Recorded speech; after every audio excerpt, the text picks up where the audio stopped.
Good afternoon, everyone.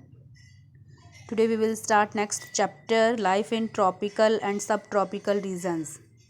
We have already studied that different people live in different parts of the world.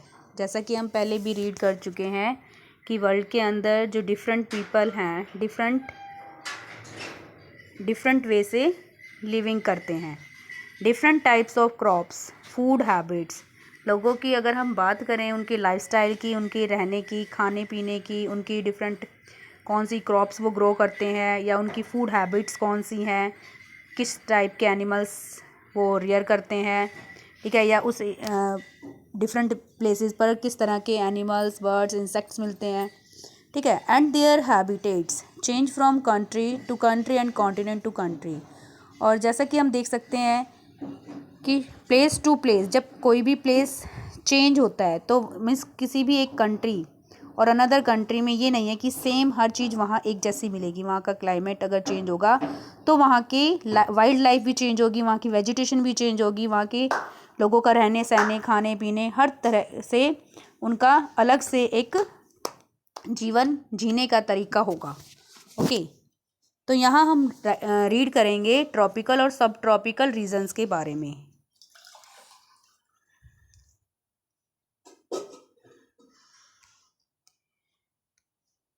Tropical regions are located in between 10 degree north and 10 degree south latitude near the equator. Subtropical regions stretch from 10 degree to 30 degree latitudes in northern and southern hemisphere. ये देखिए बेटा, ये 0 degree equator.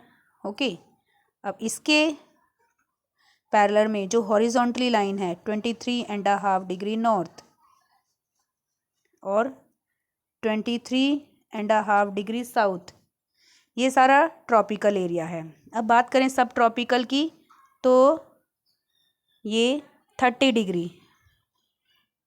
ठीक है, 30 degree 10 से लेकर, मतलब 0 से 10 वाला, ये वाला जो 10 डिग्री लैटिट्यूड है ये, ठीक है.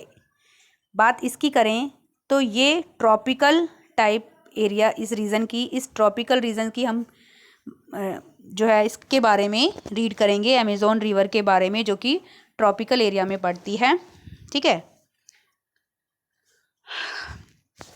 अब उसके अलावा हम बात करेंगे सब ट्रॉपिकल एरिया की, ठीक है. सब ट्रॉपिकल एरिया कहाँ से कहाँ तक होता है? 10 से 30 डिग्री तक का ये वाला area.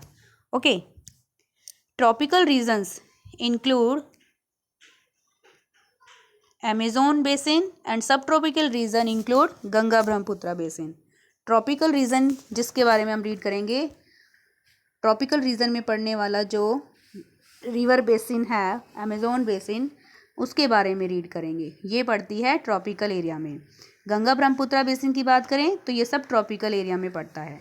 The Amazon basin exist in south America while Ganga Brahmaputra basin is located in India. Amazon basin जो है वो साउथ अमेरिका में पड़ते हैं, गंगा ब्रह्मपुत्र बेसिन जो है वो इंडिया में पड़ता है.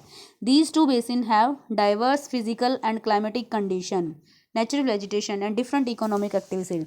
अगर हम इन दोनों ही बेसिन्स की बात करें तो दोनों में ही यहाँ की फिजिकल फीचर्स जो है लैंड का वो भी डिफरेंट है. क्लाइमेट कंडीशन की बात करें तो वो भी डिफरेंट है. नेचुरल वेजिटेशन जो पाई जाती है वो भी दोनों एरिया में डिफरेंट तरह की मिलती है. और अगर हम बात करें इकोनॉमिक एक्टिविटीज़ की, मतलब लोगों का जो अर्निंग सोर्स है वो भी डिफरेंट है. ओके, अब फर्स्टली हम रीड करेंगे अमेज़न बेसिन के बारे में. Amazon basin, numerous tributaries join the Amazon river from Peru, Bolivia, Ecuador, Colombia and Venezuela to form the largest river in the world. देखिए, Colombia, Venezuela, Ecuador, Bolivia, Peru, इन सभी से मतलब जो रिवर पास होती हैं वो अमेज़न रिवर में जाकर मर्ज हो जाती हैं और मिलकर एक लार्जेस्ट रिवर बनाती हैं. बात करें इसके वाटर की वॉल्यूम की तो वो भी लार्ज है. It is also the second longest river in the world in terms of water volume. Largest river in the world in terms of water volume. Water volume के अकॉर्डिंग ये largest river है. Okay, और ये world की second longest river भी है. It extends up to the length of, इसकी length की बात करें तो 6,280 किलोमीटर तक इसकी लेंथ है अमेजोन रिवर की। It has a wide mouth, इसका जो माउथ है वो कैसा है, चौड़ा है। और एन एस्चुरी दैट मेक्स, और ये एस्चुरी भी बनाती है, दैट मेक्स द रिवर नेविजिबल। जो ये एस्चुरीज वाला प्लेस है, ये नेविजिबल का मतलब होता है नौका चलाने के लिए, ठीक है, नाव चलाने के लिए, बोट्स जो होती हैं, बोट्स चलाने के लिए एक अच्छी एरिया प्रोवाइड करती है। Maranon river is the principal source of the Amazon river. About 20% of the Earth's fresh water entering the Atlantic Ocean comes from the Amazon River। देखिए, अमेजोन रिवर का जो प्रिंसिपल मेन सोर्स है water का वो मैरिनोन river है, ठीक है। और बात करें 20% अर्थ का जो फ्रेश वाटर है Atlantic entering the Atlantic ocean, Atlantic ocean से अमेजोन रिवर की तरफ आता है।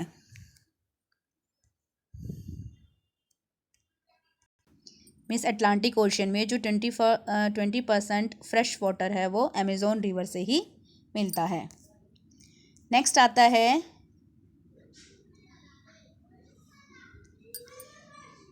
विसेंटे यानिजी पिंजोन। ये एक स्पेनिश एक्सप्लोरर हैं, ठीक है। ये वो फर्स्ट एक्सप्लोरर थे जिन्होंने अमेजोन रिवर को डिस्कवर किया था। ओके, अब आती है बात अमेजोन बेसिन के क्लाइमेट की। The basin is characterised by hot and wet equatorial type of climate. जैसा कि देखो बेटा, ये 0 से 10 डिग्री के नियर अबाउट ये पड़ता है ट्रॉपिकल एरिया में। तो इक्वेटर के नियर जो एरिया होते हैं वहाँ हॉट ज़्यादा होती है और रेनफॉल भी ज़्यादा होती है, इसीलिए ये जो एरिया है ये हॉट भी है और वेट भी है, ठीक है। मीन्स यहाँ पर जो क्लाइमेट है वो इक्वेटोरियल टाइप क्लाइमेट है। एज क्योंकि it stretch across the equator and receive the vertical rays of the sun round the year. क्योंकि इक्वेटर के नियर होने की वजह से ये जो एरिया है सन की डायरेक्ट हीट रिसीव करता है। There is little horizontal movement of the air. यहाँ पर जो एयर की मूवमेंट है वो बहुत कम हॉरिजॉन्टली है। It rains almost every day. यहाँ जो बारिश है, बारिश की अगर हम बात करें तो वो ऑलमोस्ट डेली होती है। The weather remains hot and uncomfortable. देखिए बेटा, यहाँ टेम्परेचर भी हैवी रहता है इक्वेटर के नियर होने की वजह से, और रेनफॉल भी हैवी रहता है, मतलब रेनफॉल भी होता रहता है, जिसकी वजह से यहाँ पर क्या हो जाता है, हाई ह्यूमिडिटी बन जाती है। जैसा कि आपने रेनफॉल के टाइम पर, जब हमारे इंडिया में रेनी सीज़न होता है उस टाइम पीरियड पर जैसे ही बारिश होती है, बारिश के बाद जस्ट एकदम से बहुत तेज़ जब धूप निकल आती है, तो जब धूप और सनलाइट वाला और बारिश वाला जब एटमॉस्फेयर मिल जाता है, मतलब वेदर मिल जाता है, तो वो एक चिपचिपाहट टाइप का एटमॉस्फेयर क्रिएट कर देता है। सफोकेशन से हमें होने लगती है उसे ही, मतलब जब एयर में मॉइस्चर होता है उसे ही ह्यूमिडिटी कॉल करते हैं। और इस एरिया में अमेजोन बेसिन में ह्यूमिडिटी लेवल जो है वो हाई होता है, क्योंकि डे का जो टेम्परेचर होता है वो हाई होता है एंड सनलाइट ब्राइट होती है, और नाइट में temperature goes down. The average temperature ranges between in this area 25 degree Celsius and 30 degree Celsius. It rains almost every day, accounting for over 250 centimeter annual rainfall, which is usually convectional in nature. Convectional in nature का मतलब जो area है यहाँ पर low pressure होता है, क्योंकि ये इक्वेटर के नियर है तो यहाँ हाई टेम्परेचर होता है। टेम्परेचर जब हाई होगा तो यहाँ की जो एयर होगी, ठीक है, वो क्या हो जाएगी, गर्म होकर क्या होगी, ऊपर की तरफ राइज होगी। अब गर्म होने के बाद वो लाइट वेट भी हो जाती है ना, लाइट वेट हो जाएगी मतलब हल्की हो जाएगी, और हल्की होगी तो यहाँ प्रेशर कम डलेगा, तो यहाँ कैसा प्रेशर बनेगा, लो प्रेशर, ठीक है। मतलब जब विंड्स और उसके बाद ये एटमॉस्फेयर से जो भी मॉइस्चर है उसको कलेक्ट करके ऊपर की तरफ जब यहाँ स्टोर करती हैं, तो ये स्टोर होकर क्या होता है, हैवी हो जाती हैं। जब ये हैवी होकर और ज़्यादा कैरी नहीं कर पाती इस बर्डन को, तो ये रेनफॉल की फॉर्म में नीचे आ जाती हैं, ठीक है। जब यहाँ हैवी हो जाता है तो ये विंड्स हाई प्रेशर होता है, ठीक है। यहाँ वजन प्रेशर हो जाता है एयर के अंदर, वजन ज़्यादा हो जाता है, ठीक है, वेट ज़्यादा हो जाता है, जिसकी वजह से वो नीचे की तरफ सिंक होती है, ठीक है। तो जहाँ नीचे की तरफ सिंक होती है वहाँ हाई प्रेशर बनता है। तो जहाँ लो प्रेशर और हाई प्रेशर विंड्स की वजह से जो रेनफॉल होता है उसे कन्वेक्शनल रेनफॉल कॉल किया जाता है, ठीक है, जिसके बारे में हम अर्लियर चैप्टर में रीड कर चुके हैं। नेक्स्ट आता है नेचुरल वेजिटेशन। अमेजोन बेसिन में जो नेचुरल वेजिटेशन पाई जाती है उसके बारे में। The high temperature and humid climate give rise to dense and extremely rich vegetation in the region. Natural vegetation की अगर हम बात करें तो यहाँ पर देखो बेटा, हाई टेम्परेचर है, ह्यूमिडिटी वाला क्लाइमेट है, जो कि फॉरेस्ट एरिया को ग्रोथ करने में हेल्प करता है। इसीलिए इस एरिया में एक्सट्रीमली डेंस और रिच हाई वेजिटेशन पाई जाती है लार्ज स्केल पर। The largest and thickest forest are found here. यहाँ पर घने और लार्ज स्केल पर जंगल पाए जाते हैं। They are called evergreen equatorial rain forest. इन रेन फॉरेस्ट को इक्वेट्रियल एवरग्रीन रेन फॉरेस्ट भी कॉल किया जाता है। The Amazon rain forest are the lungs of our planet. Amazon rain forest जो है उन्हें हमारे प्लैनेट का, अर्थ का लंग्स भी कॉल किया जाता है। क्यों? क्योंकि देखिए, जैसे लंग्स हमें ब्रीथिंग करने में हेल्प करते हैं, सांस लेने में, इसी तरह से अब जो ये फॉरेस्ट हैं, ठीक है, ये फॉरेस्ट क्या करते हैं, हमें ऑक्सीजन प्रोवाइड करते हैं, जो कि हम ब्रीथिंग में हेल्प करते हैं, ठीक है। और जो CO2 होती है उसको ये मतलब लेते हैं, ठीक है, और ऑक्सीजन को छोड़ते हैं, जिससे हमारा बैलेंस बना रहता है, ठीक है, एटमॉस्फेयर का। तो इसीलिए इन्हें लंग्स ऑफ प्लैनेट भी कॉल किया जाता है। Around 80% of the food we eat, 80% food जो हम खाते हैं वो इन अमेजोन रेन फॉरेस्ट से ही आता है। Some examples are, for example coffee हुआ, चॉकलेट हुआ, राइस हुआ, टमाटो हुआ, पोटैटो हुआ, बनाना हुआ, कॉर्न हुआ, ठीक है। तो इसका 80% जो है फूड जो हम खाते हैं वो कहाँ से आता है, अमेजोन फॉरेस्ट से, ओके।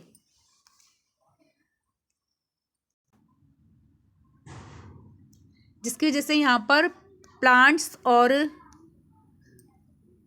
प्लांट जैसे क्रीपर्स और क्लाइंबर्स ग्रो कर जाते हैं ग्राउंड के पास। The important trees found in the Amazon basin are broad leaved. जो अमेजोन बेसिन में ट्रीज पाई जाते हैं उनकी जो लीव्स होती हैं वो चौड़ी होती हैं। हार्ड ट्रीज की जो वुड होती है वो हार्ड होती है, और जो ट्री की बार्क छाल होती है वो थिक होती है, मोटी होती है। और यहाँ जो ट्रीज पाए जाते हैं वो हैं ebony, palm, rubber, mahogany, rosewood and cinchona, okay. Balsa the lightest would, ये लाइट वेट वुड होती है, दैट वी फाइंड हियर, ठीक है, जिससे राफ्ट्स, टॉयज और मॉडल्स बन जाते हैं एरोप्लेन्स की। However, lumbering is difficult in this region due to the dense growth of trees. इस एरिया में ट्रीज की ग्रोथ ज़्यादा होने की वजह से लम्बरिंग का जो वर्क है वो नहीं हो पाता। These forests cover half of the northern part of South America and are named as selvas. ये जो फॉरेस्ट है लगभग साउथ अमेरिका का जो नॉर्दर्न पार्ट है वो इन फॉरेस्ट से ही कवर्ड है, और इस फॉरेस्ट को का जो नेम है वो सेल्वास कॉल किया जाता है। बात करें वाइल्ड लाइफ की, वाइल्ड लाइफ जो यहाँ पाई जाती है, the dense forest of the Amazon basin, घने जंगल हैं और घने जंगलों में यहाँ डिफरेंट टाइप की हमें लार्ज स्केल पर वाइल्ड लाइफ स्पीशीज़ देखने को मिल जाती हैं। कौन कौन से एनिमल्स यहाँ पाए जाते हैं, monkey, sloths, anteaters, pumas, armadillos, tapirs and jaguars, okay. Birds यहाँ जो पाए जाते हैं वो हैं toucans, humming birds and the birds with brilliant coloured plumage. Different feather वाले जो बर्ड्स हैं, डिफरेंट कलर वाले फीदर्स वाले जो बर्ड्स हैं वो यहाँ पाए जाते हैं, okay. Many species of reptiles, reptiles होते हैं रैंक कर चलने वाले, रेप्टाइल्स की भी यहाँ पर डिफरेंट स्पीशीज़ पाए जाते हैं। For example crocodile, giant turtles, alligators, pythons and boas are found in this marshy region. marshy का मतलब दलदली वाला region. The famed anaconda, famous anaconda जो स्नेक की काइंड है वो भी यहाँ पाई जाती है, जिसकी लेंथ लगभग 10 मीटर लॉन्ग होती है. Amazon basin is home to a variety of insects and fish. Amazon basin में इंसेक्ट और फिशेस की भी काइंड्स पाई जाती हैं.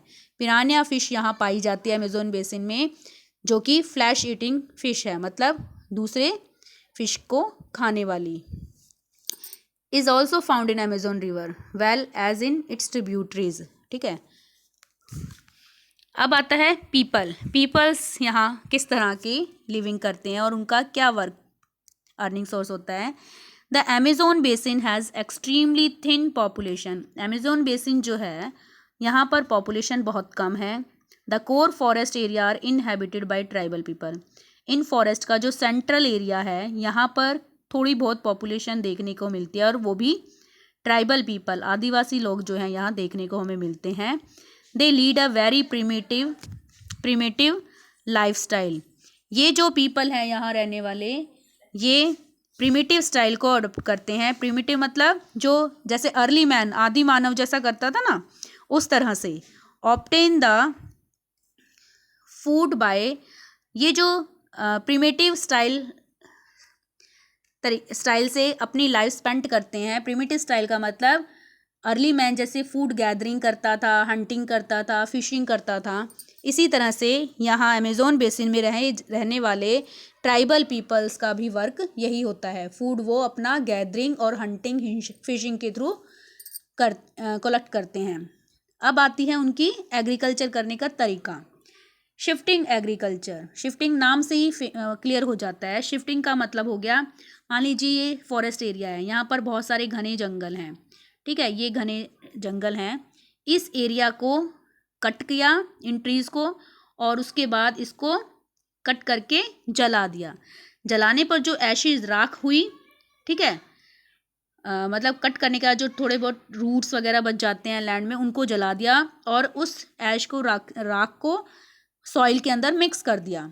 ठीक है, इसीलिए इसे स्लैश एंड बर्निंग मेथड भी कॉल किया जाता है. स्लैश का मतलब कट करना और बर्न करना, जलाना. Okay. Shifting agriculture is widely practice here by the tribes. यहाँ के जो ट्राइबल पीपल हैं वो शिफ्टिंग एग्रीकल्चर करते हैं. They use the slash and burn method. ठीक है, काटना, फिर जलाना और फिर लैंड को प्रिपेयर करना फार्मिंग के लिए.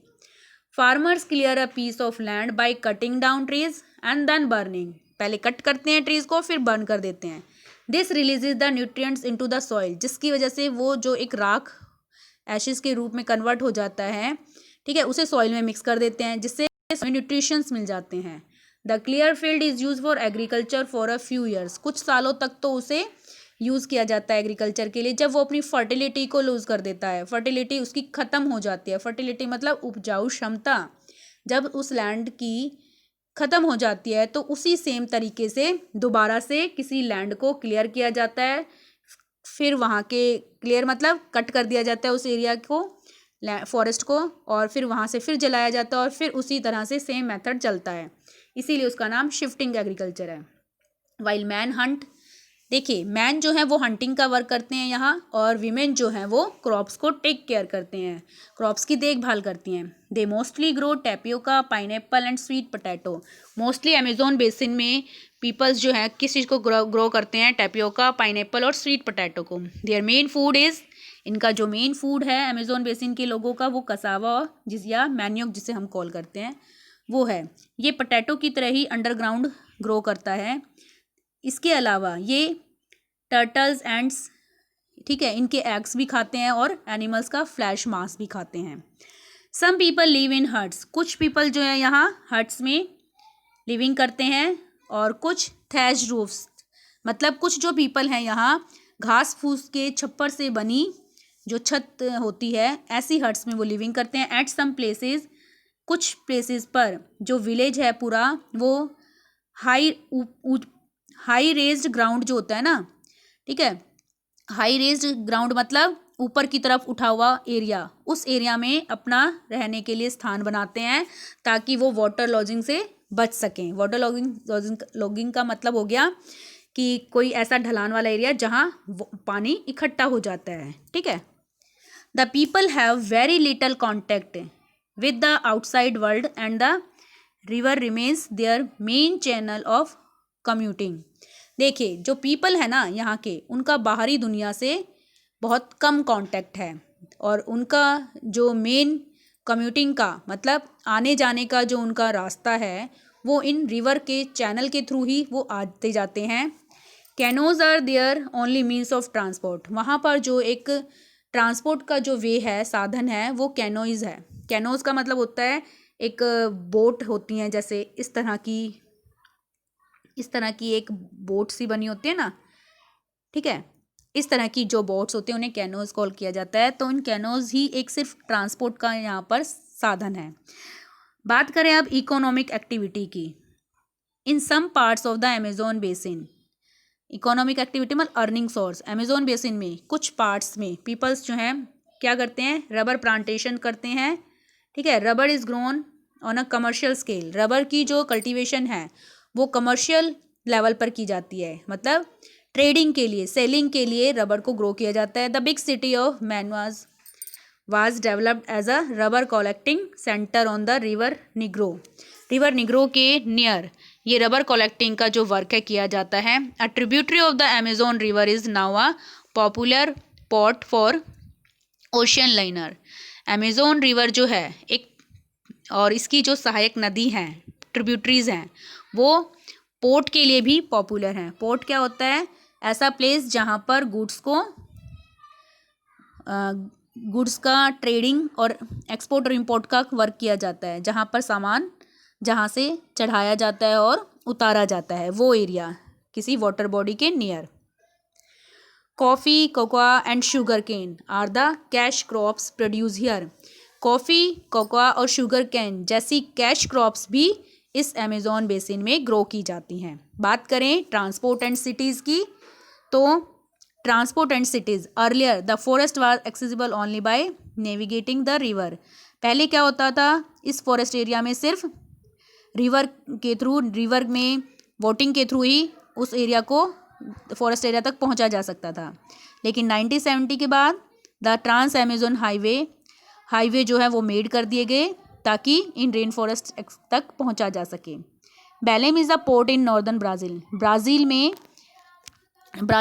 में नॉर्थ वाले पार्ट में बेलेम एक पोर्ट है। पोर्ट मैंने जैसा कि आपको बताया, जहाँ से जैसे मतलब कोई भी वाटर बॉडीज़ है उसके किनारे पर बना ऐसा प्लेस जहाँ पर गुड्स को, जहाँ से कैरी किया जाता है और मतलब चढ़ाया और उतारा जाता है सामान को, ठीक है, जहाँ से एक्सपोर्ट इंपोर्ट किया जाता है। It is surrounded by banana and palm tree groves having a patterned red roof houses. ये जो पोर्ट है ये बनाना और पाम ट्री से सराउंड है, ठीक है। यहाँ पर जो हाउसेज हैं वो रेड रूफ पैटर्न में हमें देखने को मिलते हैं। Iquitos in Peru is a port on the Amazon. Peru में इक्विटोज जो है वो भी अमेजोन का एक पोर्ट है, ठीक है।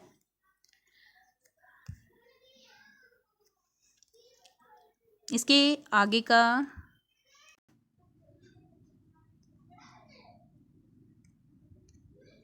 Increasing developmental activities are leading to gradual destruction of the forest in Amazon basin.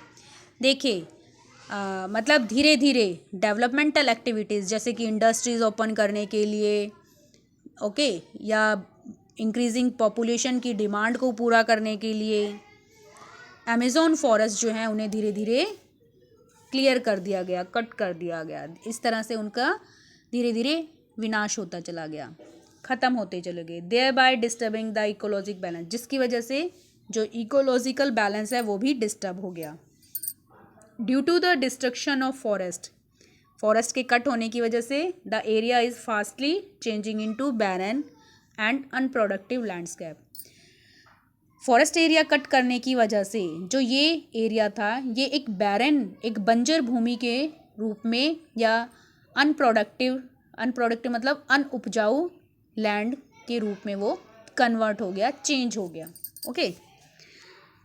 Next video में हम रीड करेंगे गंगा ब्रह्मपुत्रा बेसिन।